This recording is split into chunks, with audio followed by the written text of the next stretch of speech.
शेत शिवाराला माझ्या, शेत शिवाराला हो, शेत शिवार प्रायोजक कृषी विभाग महाराष्ट्र शासन. शेत शिवाराला निळ्या पाण्याचा रळा, शेत शिवाराला निळ्या पाण्याचा रळा.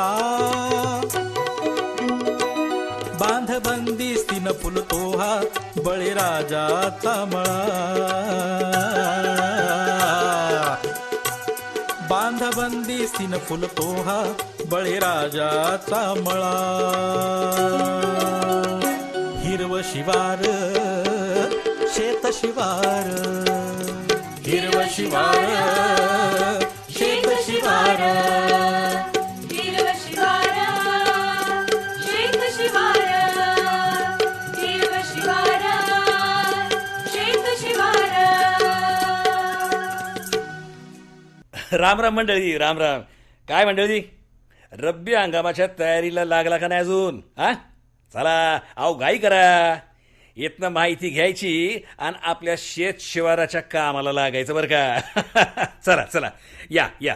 नमस्कार प्रतिभाताई, नमस्कार नमस्कार. नमस्कार नमस्कार गुणाजी दादा आणि शेतशिवारच्या कट्ट्यावरच्या आमच्या सगळ्या शेतकरी बंधू भगिनींचंही अगदी मनापासून स्वागत. मंडळी, आपण रब्बी हंगामाच्या तयारीला तर लागलो आहोतच. गुणाजी दादा आत्ताच म्हणले त्याप्रमाणे मागच्या भागामध्ये आपल्या निविष्ठा आणि गुणनियंत्रण विभागाचे कृषी संचालक कृष्णराव देशमुख सर यांनी आपल्याला बियाणांविषयीची सगळी माहिती सांगितली होती. तर सर, आमच्या शेतशिवारच्या कट्ट्यावरती आज पुन्हा एकदा तुमचं मनापासून स्वागत. नमस्कार. तर आता बियाणांनंतर आपल्या रोपांना खाद्य पुरवणारी गोष्ट म्हणजे खतं, त्याच्या जोरावरच ही रोपं बहरत असतात. तर या खतांच्या बाबतीमध्ये कृषी विभागाचं नियोजन काय आहे? शेतकरी बंधूंनो, आपल्याला माहिती आहे की कोणत्याही पिकाची उत्पादकता जर वाढवायची असेल तर त्या जमिनीमध्ये खतांचा वापर जो आहे तो अत्यंत महत्त्वाचा आहे. आपल्या या जमिनीमध्ये कोणत्या पोषक तत्वांची कमतरता आहे किंवा कोणती पोषक तत्व आवश्यक तेवढ्या प्रमाणात आहेत हे समजून घेणं अत्यंत गरजेचं आहे. आणि याच्यासाठी एक केंद्र शासनाचा कार्यक्रम आहे, त्याच्यामध्ये आपण जमीन आरोग्य पत्रिका असं म्हणतो. अरे वा. जमीन आरोग्य पत्रिका जी आहे, आता हा कार्यक्रम आपल्या राज्यामध्ये मोठ्या प्रमाणात चालू आहे. आपल्या जमिनीचं आरोग्य कसं हे आपल्याला समजून घेणं नितांत गरजेचं आहे. पण मग सर, आतापर्यंत अशा तऱ्हेचं परीक्षण शेतकऱ्यांच्या जमिनीचं होत नव्हतं का? आपल्या शेतकऱ्यांना जे काही नभोवाणी शेती मंडळ असेल किंवा आणखी काही वेगवेगळ्या माध्यमाने शेतकरी मासिक असेल किंवा आपले वेगवेगळे प्रशिक्षण कार्यक्रम आहे, याच्यामधून जे काही अवगत होत गेलं त्या आधारे काही शेतकरी जाणीवपूर्वक स्वतःचा जमिनीचा नमुना तपासून घेतात जवळच्या प्रयोगशाळेकडनं. इवन काही ठिबक सिंचनाचा संच बसवतात. त्याच्यामध्ये विभागाने शेतकऱ्यांना एक प्रावधान ठेवलं होतं किंवा तरतूद ठेवली होती की त्यांनी ते तपासून घ्यावं, त्या आधारेच तो संच कार्यरत व्हायचा. म्हणजे जमिनीमध्ये ते पोषक तत्व प्रॉपर आहेत का तिथे काही प्रॉब्लेम आहेत, म्हणजे पाण्याच्या अनुषंगाने सुद्धा. परंतु आता केंद्र शासनाचा हा कार्यक्रम, त्याची व्याप्ती फार मोठी आहे आणि राज्यामध्ये प्रत्येक जिल्ह्याला असलेली कृषी विभागाची मृद नमुना परीक्षण प्रयोगशाळा आणि त्याचबरोबर प्रायव्हेट सेक्टर मधल्या ज्या काही प्रयोगशाळा आहेत, या जवळपास सगळ्या मिळून 167 प्रयोगशाळा राज्यामध्ये कार्यरत आहेत. या सर्व प्रयोगशाळांची कॅपॅसिटी डोळ्यापुढे ठेवून आपण हा कार्यक्रम मोठ्या प्रमाणामध्ये मोहीम स्वरूपात हाती घेतलेला आहे. त्यामुळे प्रत्येक शेतकऱ्याला याच्यामध्ये एक वेगळी आसक्ती आहे. ज्यांनी हे नमुने तपासले नसतील त्यांनी याच्यामध्ये कृषी विभागाच्या मदतीने जर पुढे येऊन काम केलं तर निश्चितपणे त्यांच्या जमिनीमध्ये कोणत्या प्रकारचं खत त्यांनी अडॉप्ट केलं पाहिजे ते जमीन आरोग्य पत्रिकेवर दिलेलं असतं. आणि त्याचं जर वाचन करून जर आपण ते समजून उमजून जर केलं तर निश्चितपणे ते आपल्याला फायदेशीर राहू शकतं. आणि महाराष्ट्रात सर्वत्र ही जमीन आरोग्य पत्रिका तयार करून घेण्याचं कार्यालय किंवा प्रयोगशाळा ही जवळपास उपलब्ध आहे. प्रत्येक जिल्ह्यामध्ये या प्रयोगशाळा कार्यरत आहेत. शासकीय एक असेल आणि बाकीच्या प्रायव्हेट सेक्टरमधल्या असतील, परंतु उद्देश सगळ्यांचा तोच आहे. आणि इथून पुढच्या काळामध्ये मृद परीक्षक अशा प्रकारची एक किट खाली येणार आहे. ती 1-2 महिन्यामध्ये सर्वत्र उपलब्ध होईल. म्हणजे पण नमुना काढला आणि प्रयोगशाळेत आपल्याला तालुक्याला किंवा जिल्ह्याला जे जावं लागतंय ते आपल्याला आपल्या स्थळाला सुद्धा करता येऊ शकतं. अशा पद्धतीची एक त्याच्यामध्ये रचना आपण करतो आहोत. अरे वा. म्हणजे ती साधन सामुग्री जवळ असल्यानंतर शेतकरी स्वतःच आपल्या मातीची तपासणी करू शकतो. निश्चितपणे करू हा शकतो. हा. आता याच्या पुढचा प्रश्न येतो की मातीची तपासणी केली, पण मग कोणत्या जमिनीला कोणतं खत किंवा रासायनिक खत द्यायचं का पारंपरिक द्यायचं, तर या बाबतीतलं मार्गदर्शन कृषी विभाग कसं करतंय? याच्यामध्ये भरखतं जी असतात, म्हणजे शेणखत किंवा तुमचं कंपोस्ट जे आहे किंवा जीवाणू खतं असतील, ही सगळी जी आहे आपल्याला जमिनीची रचना जी आहे त्याच्यासाठी आणि तिथले मायक्रोब्स जे आहेत किंवा जीवाणू जे काही जमिनीत वाढले पाहिजे आहेत की ज्याच्यामुळे जमिनीत हवा खेळती राहावी, त्याला मुळं जी म्हणतो त्याची वाढ चांगली व्हावी की ज्या आधारे पिकाची वाढ चांगली होऊ शकते. ही झाली भरखतं. म्हणजे जमिनीचं स्ट्रक्चर आणि टेक्स्चर हे सुधारण्याचं काम त्याच्यामध्ये होतं. रासायनिक खतं ही आपली जोर खतं आहेत. जे कमी असेल ती पोषक तत्व आपली याच्यामधून दिल्या गेली तर पिकाची उत्पादकता वाढण्यासाठी ते एक माध्यम आहे. म्हणजे जमीन ही पिढ्यानपिढ्या आपल्याला महत्वाची आहे, म्हणून भरखतं ही अत्यंत महत्वाची आहे. आणि त्याचबरोबर जी काही त्याच्यातली पोषक तत्व पिकाच्या आधारे खेचल्या जातात किंवा काढल्या जातात ती आपल्याला या जोर खतांच्या माध्यमाने किंवा रासायनिक खतांच्या माध्यमाने त्या हंगामासाठी पूरक ठरतात.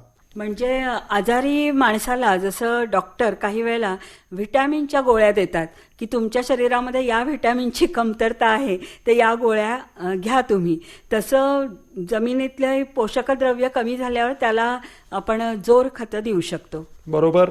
आणि हे सगळं करत असताना आता हा जो काही आपला रब्बी हंगाम जो आहे, या रब्बी हंगामाचं आपण जर बघितलं तर खतांची जी काही मागणी आपण राज्याची जी काही केलेली आहे, आपण 12 लाख मेट्रिक टन एवढ्या युरियाची मागणी केली आहे. गेल्या 3 वर्षाचा जो काही खत वापर आहे तो डोळ्यापुढे ठेवून यावर्षी आपण एवढी मागणी केली. आपल्याला 12 लाख मेट्रिक टन एवढा युरिया केंद्र शासनाने मंजूर केला आहे. ही आपली अत्यंत जमेची बाब आहे. आणि विशेष म्हणजे पूर्वी आपण जो युरिया वापरत होतो त्यामध्ये आता थोडा बदल झालेला आहे. त्याच्यामुळे शेतकरी बंधूंनी हे समजून घेतलं पाहिजे की हा जो आहे नीम बेस्ड युरिया आहे. म्हणजे त्याला नीम कोटेड किंवा कडू नीम जो आहे त्याचं त्याच्यावर आवरण दिलेलं आहे. त्यामुळे हे जे उत्पादन असेल युरियाचं हे फक्त शेतीसाठीच वापरता येणं आपल्याला शक्य आहे. ते इंडस्ट्री पर्पज जो काही जातो युरिया तो याच्यामधून जाऊ शकत नाही. म्हणून शेतकऱ्यांची मागणी जी असेल ती शेतकऱ्यांसाठीच आपल्याला पुरवठा करता येऊ शकते. ही आपली जमेची बाजू आहे. पण मग ही सुरुवात आता झाली का की कडुलिंबाच्या आवरणामध्ये हे खत देणं? होय. ही करण्याच्या मागचा हेतू हा होता की युरिया जो काही पूर्वी दिल्या जायचा, जो आपण शेतामध्ये वापरायचो, तर तो युरिया त्याचे लिचिंग लॉसेस मोठ्या प्रमाणात व्हायचे. काही तो व्होलॅटाईल व्हायचा आणि काही जमिनीमध्ये पाण्याद्वारे निघून जायचा. पिकाला फार कमी त्याचा वापर होत असे. परंतु तो युरिया हा हवेतून बाष्पीभवनाद्वारे निघून जायचा, बरोबर, किंवा पाण्यातून वाहून जायचा, बरोबर. आता यामुळे काय होत आहे की हा नीम कोटेड युरिया असल्यामुळे स्लो रिलीज होतो, हळूहळू पिकांना तो उपलब्ध होतो आणि त्याच्यामुळे पिकाची वाढ चांगली होते. आणि दुसरं, युरिया हा आपण कमी वापरला तरी सुद्धा आपल्याला रिझल्ट चांगले मिळतात. म्हणून शेतकरी बंधूंनी अवास्तव युरिया वापरण्याऐवजी जेवढा आपल्याला लागतो आहे हे आपण जर निरीक्षणांती त्या पद्धतीने त्याचा जर वापर केला तर तो फायदेशीर ठरू शकतं. दुसरं जे काही खत अत्यंत महत्वाचं आहे ते म्हणजे DAP. DAPची आपण मागणी केली 4 लाख मेट्रिक टनाची. केंद्र शासनाने आपल्याला पूर्ण 4 लाख मेट्रिक टन मंजूर केलेला आहे आणि त्याप्रमाणे त्याचा पुरवठा जो आहे आपल्या राज्यामध्ये केला जात आहे. MOP ही 3री ग्रेड आहे खताची, muriate of potash. 2 lakh metric ton आपल्याला पूर्ण मंजूर झालेला आहे, तेवढा पुरवठा होईल. संयुक्त खतं जी आहेत 10 लाख मेट्रिक टनाची आपली मागणी आहे, आपल्याला पूर्णतः ते उपलब्ध होत आहे. आणि शेवटची ग्रेड जी आहे ती SSP, single super phosphate, 6 lakh metric टनाची आपली मागणी आहे, आपल्याला पूर्ण मिळतं आहे. म्हणजे एकंदरीत रब्बी हंगामासाठी आपल्या या सर्व ग्रेड्सची मागणी 34 लाख मेट्रिक टन आहे, आपल्याला पूर्ण राज्याला उपलब्ध होतं आहे. शेतकरी बंधूंनो, राज्यामध्ये जैविक प्रयोगशाळा आहेत. या जैविक कीटनाशक आणि खत कीटकनाशक प्रयोगशाळा, या प्रयोगशाळांमधून कृषी विभागाने एक शेतकऱ्यांसाठी महत्वाकांक्षी निर्णय घेतला की मार्केटमध्ये जे काही आपल्याला अझोटोबॅक्टर किंवा PSB किंवा रायझोबियम हे जे काही जीवाणू उपलब्ध होतात, तर आपण जीवाणू संघ सुद्धा निर्माण केलेला आहे. आणि ही सगळी जैविक खतं जी आहेत ही आपल्या या शासकीय प्रयोगशाळेच्या माध्यमाने उपलब्ध केली जात आहेत. जवळपास 1 लाख लिटर किंबहुना त्यापेक्षा जास्त एवढं जैविक खत जे आहे आपल्या या शासकीय प्रयोगशाळांमधून उपलब्ध झालेलं आहे.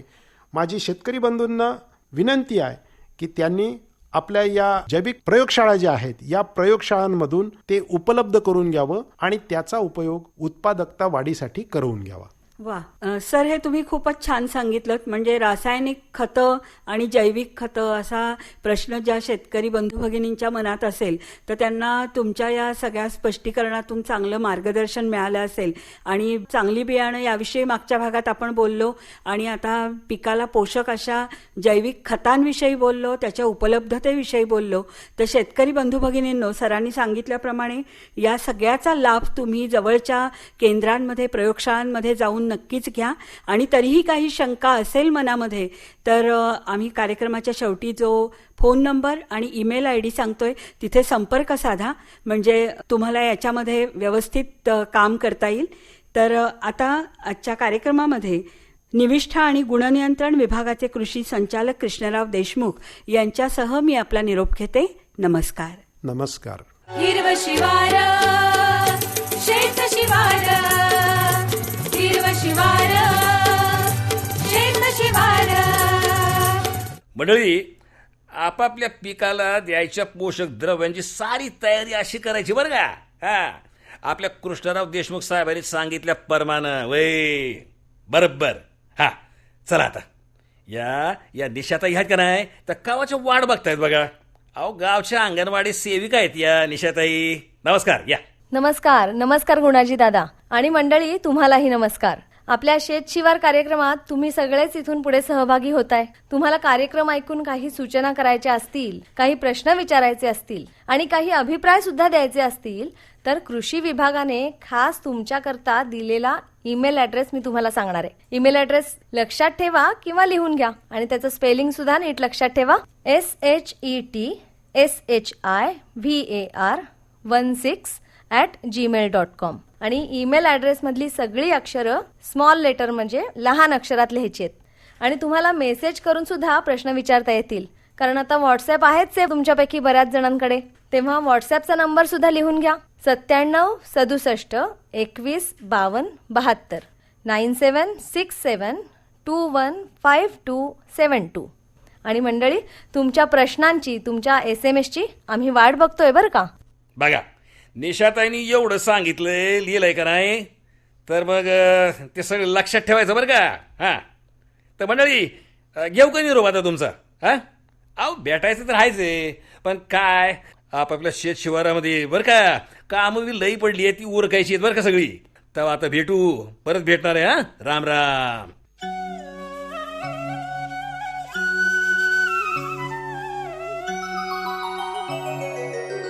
शेत शिवाराला माझ्या, शेत शिवाराला हो, शेत शिवार प्रायोजक कृषी विभाग महाराष्ट्र शासन. शेत शिवाराला निळ्या पाण्याचा रळा, शेत शिवाराला निळ्या पाण्याचा रळा. बांधबंदी स्थिन फुलतो हा बळीराजाचा मळा, बांधबंदी स्थिन फुलतो हा बळीराजाचा मळा. हिरव शिवार शेत शिवार, हिरव शिवार शेत शिवार.